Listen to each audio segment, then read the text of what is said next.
context naman, gaano karaming bata ang nagbe-vape dito sa Pilipinas at ano yung implications doon sa pag-inganyo pa ng iba pang kabataan to try the same?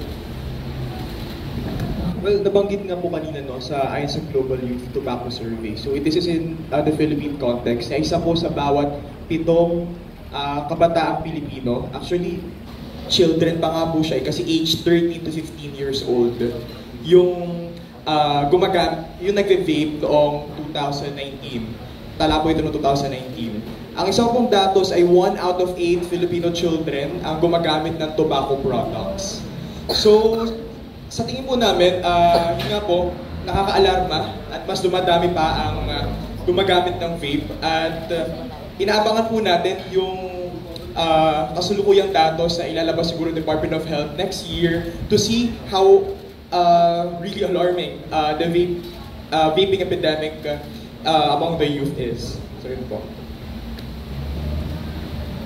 Tama. Maganda description ng epidemic na to. Epidemic. Thank you for all those questions. May tanong sila dito. Hello, good morning. Cathy Cruz po sa tuklasinnatin.net and also with DZEX alang aming katutunan. Curious lang po ako kung, kasi matagal po, di ba, mag-amyenda ng batas. So it takes time. So for the meantime na ganito yung nangyayaring sitwasyon, meron po ba kayong hakbang na ginagawa to talk or to have a courtesy call sa Department of Local Government para po ibigay yung position paper nyo na ganito yung nangyayari? Baka pwedeng tulungan nyo kami para dun sa ground, particularly sa mga barangays, kasi ang laking bagay po kung yung DILG po mismo magbababa ng order doon sa lahat ng kanilang mga municipalities and di ba, cities. So isa po 'yon kasi recently kung meron pong tinatag na Philippine Standard Coalition, yun naman tungkol sa alak. At ang PASCO, yung Philippine Association of Sari-Sari Store Owners and Carinderia Owners po yun. Talagang kasama nila yung mismo manufacturer mismo ng alak at na kumbaga parang para ma-regulate nila yung legal use o pagbebenta, pag-promote ng mga alak doon sa tindahan mismo. So nasa ground mismo yung kanilang On your part, because this is vape naman, may ganun din po ba kayong hakbang na ginagawa? Maraming salamat po sa inyong tanong. Yes, definitely. Sa amin po sa mga advocacy groups, kami po sa Health Justice, we really engage our government agencies, particularly the Department of Health. Na-mention niyo po yung DILG earlier. Actually, ang DILG, sinama po nila yung sa Seal of Good Local Governance.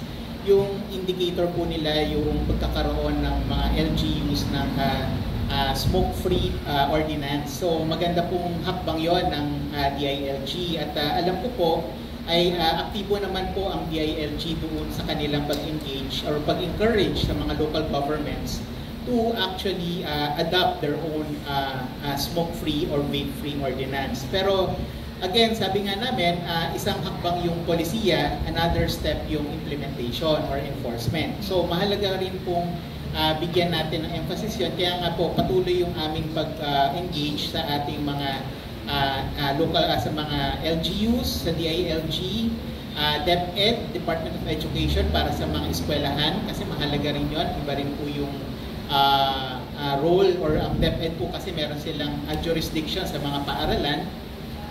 Samantalang ang DOH din, meron silang, kumbaga may mga representatives din sila sa regional at saka sa mga local government. So we continuously engage with them at alam ko po ang DOH particularly meron din silang programa, pero again kulang pa rin, no?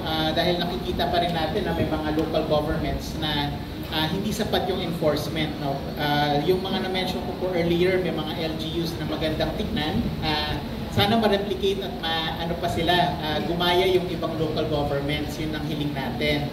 At saka at the same time, doon naman po sa DTI, we recognize na meron naman silang efforts to enforce yung sa vape regulation law. However, katulad nga ng ating banggit, ang DTI sa tingin namin ay hindi ang nararapat na ahensya to actually regulate ang mga produktong nakakaapekto sa kalusugan, particularly itong vape.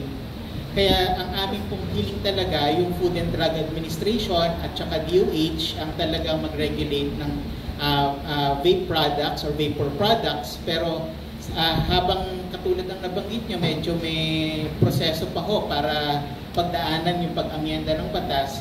We work with the agencies that are currently tasked. At iniengganyo po namin din ang ating mga kababayan na talagang i-engage itong, for example, itong Department of Trade and Industry, Department of Health.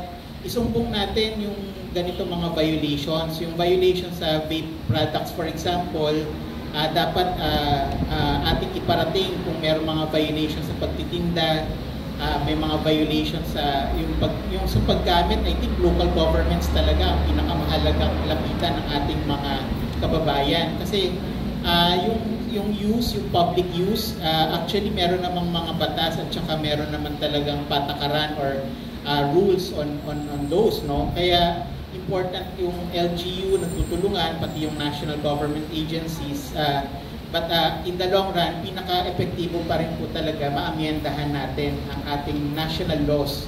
Kasi dito rin po kumukuha ng basis yung ating mga LGUs at ibang ahensya ng gobyerno, yung direction natin sa pagpapatupad ng mga regulation on this product. So, ayun lamang po. Opo. Sir, siguro anyone can answer po. Yung pong tawag dito, batas na pag-amyenda, kasama po ba doon yung pagpapatapang ng hindi lang enforcement, kundi pagdating sa penalty? Halimbawa, katulad po sa monitoring, pag ang isang ahensya hindi niya ginawa yung pag-monitor, let's say Department of Health o FDA, kung mangyayari yon, mas meron po ba kayong pagnanais o gusto na maamyendahan din pagdating sa enforcement at pagdating sa penalty?